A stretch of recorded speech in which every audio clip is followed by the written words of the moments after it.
चरण अमृत का महत्व। अक्सर जब हम मंदिर जाते हैं तो पंडित जी हमें भगवान का चरण अमृत देते हैं। क्या कभी हमने ये जानने की कोशिश की है कि चरण अमृत का क्या महत्व है? शास्त्रों में कहा गया है, जो चरण अमृत पीता है उसका पुनः जन्म नहीं होता। जल तब तक जल ही रहता है जब तक भगवान के चरणों से नहीं लगता। जैसे ही भगवान के चरणों से लगा तो अमृत रूप हो गया और चरण अमृत बन जाता है।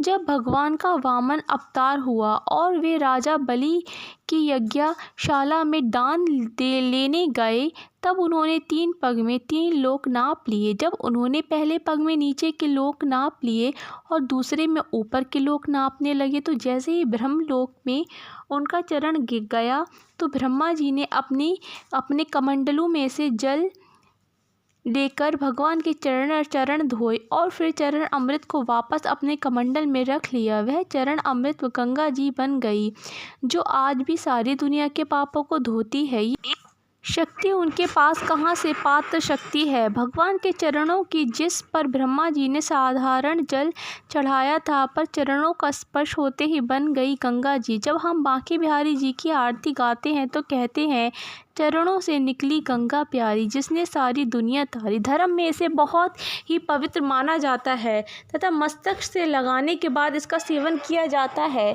चरण अमृत का सेवन अमृत के समान माना जा गया है। कहते हैं, भगवान श्री राम के चरण धोकर उसे चरण अमृत के रूप में स्वीकार कर केवट न केवल स्वयं भाव बाधा से पार हो गया, बल्कि उसने अपने पूर्वजों को भी तार दिया।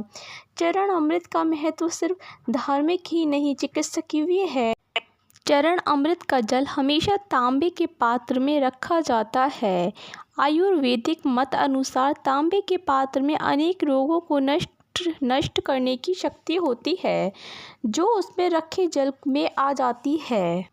उस जल का सेवन करने से शरीर में रोगों से लड़ने की क्षमता पैदा हो जाती है तथा रोग नहीं होते। इसमें तुलसी जी के पत्ते डालने की परंपरा भी है, जिससे इस जल की रोगनाशक क्षमता और भी बढ़ जाती है। तुलसी के पत्ते पर जल इतने परिमाण में होना चाहिए कि सरसों का दाना उसमें डूब जाए। ऐसा माना जाता है कि तुलसी चरण अमृत लेने से मेधा, बुद्धि, स्मरण शक्ति को बढ़ाता है। इसलिए यह मान्यता है कि भगवान का चरण अमृत औषधि के समान है।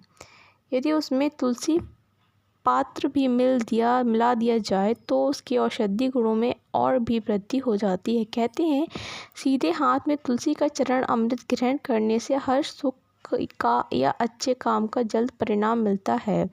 इसलिए चरण अमृत हमेशा सीधे हाथ में लेना चाहिए। लेकिन चरण अमृत लेने के बाद अधिकतर लोगों की आदत होती है कि वे अपना हाथ सिर पर फेरते हैं। चरण अमृत लेने के बाद सिर पर हाथ रखना सही है या नहीं, यह बहुत कम लोग जानते हैं।